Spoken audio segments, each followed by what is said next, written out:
আসসালামু আলাইকুম। আজকে হচ্ছে আমরা ওমরায় যাচ্ছি। আর সবাইকে মাহে রমজানের শুভেচ্ছা। আমরা সবাই ওমরার উদ্দেশ্যে রওনা দিছি। আর আপনারা পুরো জার্নি আমাদের সাথেই থাকবেন এবং দেখবেন আমরা কি করি।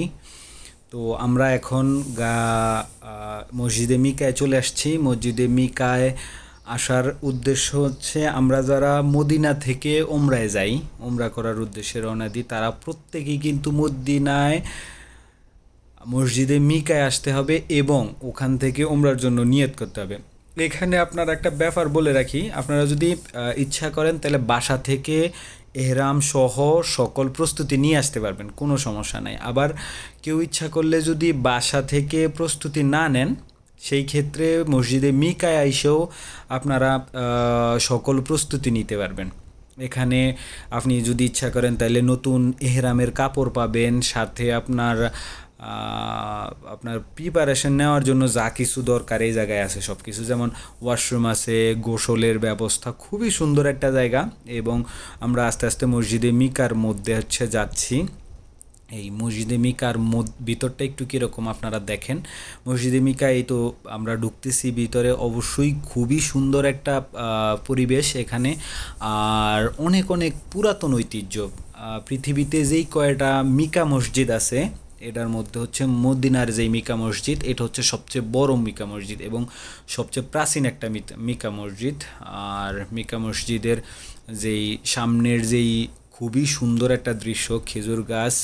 এবং এই খেজুর গাছগুলি অনেক ছোট, কিন্তু এই খেজুর গাছে কিন্তু খেজুর হয়।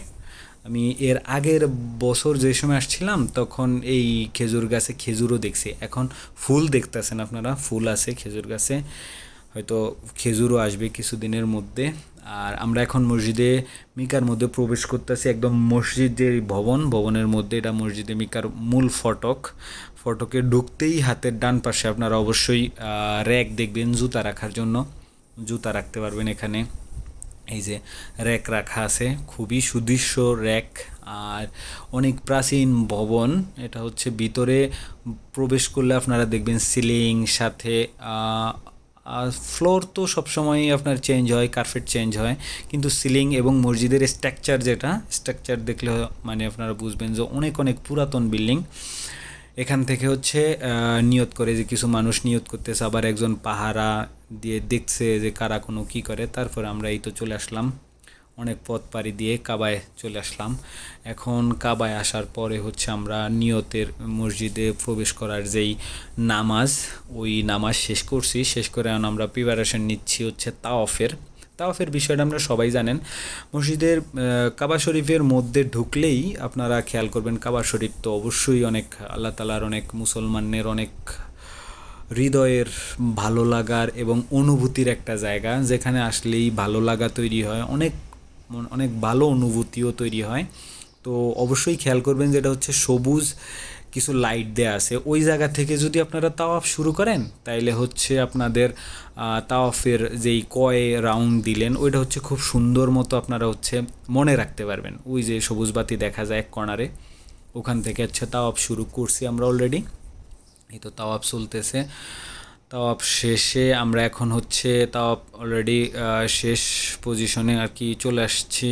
তাওয়াফ শেষে আমরা কি বলে সাফা মারোয়া যেই একটা জায়গা আছে, সাফা মারোয়া সাই, জমজম কূপ যেটাকে বলে, জমজম কূপের কাছে যাওয়ার জন্য প্রিপারেশন নিচ্ছে। এই তো সাফা মারোয়া সাই যেটা এই জায়গায় আসা। এই সাফা মারোয়ারে নিয়েই অনেক বড় একটা ইতিহাস আছে, মুসলমান ধর্মের যে একটা ইতিহাস। ওই জায়গা থেকে এই যে সবুজ বাতি, এখানে বিবি হাজেরা রাজিয়াল্লাহু তাআলা আনহু, উনি পানির উদ্দেশ্যে অনেক দৌড় দিছেন, একবার এই জায়গায় পানি, একবার এই জায়গায় পানি। এই বিষয়টা আল্লাহ তাআলার ভালো লাগছে। আর এই ভালো লাগা থেকেই আল্লাহ তাআলা পৃথিবীর যত ধনী মানুষ আছে তারা হজ ফরজ, সাথে সাথে সাফা মারোয়া সাই না করলে হজ কবুলই হবে না, এরকম একটা বিষয়।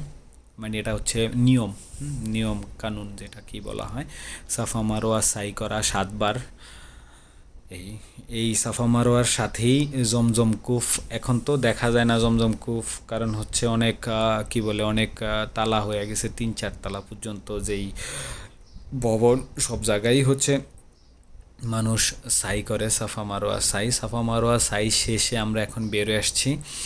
এখন হচ্ছে আমরা বেরোয় আসছি মসজিদে কাবা শরীফের, মানে উমরার যেই কাবা শরীফের যেই 7 বার তাওয়াফ ওইটা করা শেষ, এবং সাফা মারোয়ায় যে 7 বার সাই করা ওইটাও শেষ। এখন হচ্ছে আমরা বেরোয় যাচ্ছি। আমরা অবশ্যই সবচেয়ে ইম্পর্ট্যান্ট একটা বিষয় হচ্ছে বলে রাখি, উমরার সাথে সাথে প্রত্যেকজন যে উমরা করবে প্রত্যেকেই কিন্তু আপনার ওই কি বলে চুল, মানে মাথা যেই একদম চুল কাটানোর একটা ব্যাপার আছে। যারা নতুন উমরা করে তারা প্রথমবারের মতো হয়তো পুরা চুল ফেলে দেয়, আবার কেউ আবার যারা পুরাতন উমরা আগেও অনেকবার করছে তারা হচ্ছে চুল ফালায় না, কিছুটা রাখে। হ্যাঁ, তো আমরা হচ্ছে এখন বেরিয়ে যাচ্ছি, আমরা সেলুনে যাব, সেলুনে যায় চুলের যেই ব্যাপার আছে ওইটা শেষ করব।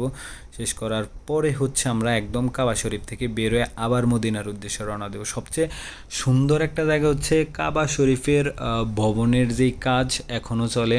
এই তো বাইরের যেই কাবা শরীফের আপনারা দেখতে পাচ্ছেন যে ওয়াল ওয়াল খুবই সুন্দর একটা জায়গা, খুবই মানে সুদৃশ্য জায়গা। আর সবচেয়ে ভালো লাগতেছে এই কারণে যে আমরা রাত্রেবেলায় উমরা করছি। হ্যাঁ, রাত্রেবেলায় কোনো রকম কোনো সূর্যের তাপ, যেই গরম লাগার যে বিষয়টা ওই বিষয়টা নাই।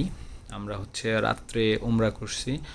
আর রাত্রে উমরা করার কারণে হচ্ছে আমরা কি বলে সূর্যের যেই অতি গরম, এই গরমের থেকে বাঁচিয়ে গেছি। আপনারা চেষ্টা করবেন যে রাত্রে উমরা করতে। আর রাত্রে একটু ভিড় বেশি হয়, মানে অনেক বেশি মানুষেরা উমরা করতে আসে, ব্যাপার না। তারপর হচ্ছে রাত্রে আপনি খুব আরাম মতো ভালো মতো সব কিছু করতে পারবেন, একটু সুবিধা মতো। আর আরেকটা বিষয় হচ্ছে আপনার উমরা করার জন্য কিন্তু আমরা অবশ্যই অ্যাপ্লাই করতে হবে, এখন রেজিস্ট্রেশন করতে হবে। কারণ হচ্ছে মাঝে মধ্যে রেজিস্ট্রেশন দেখে, রেজিস্ট্রেশন ছাড়া হচ্ছে আপনি অ্যাপ্লাই করতে পারবেন, উমরা করতে পারবেন না।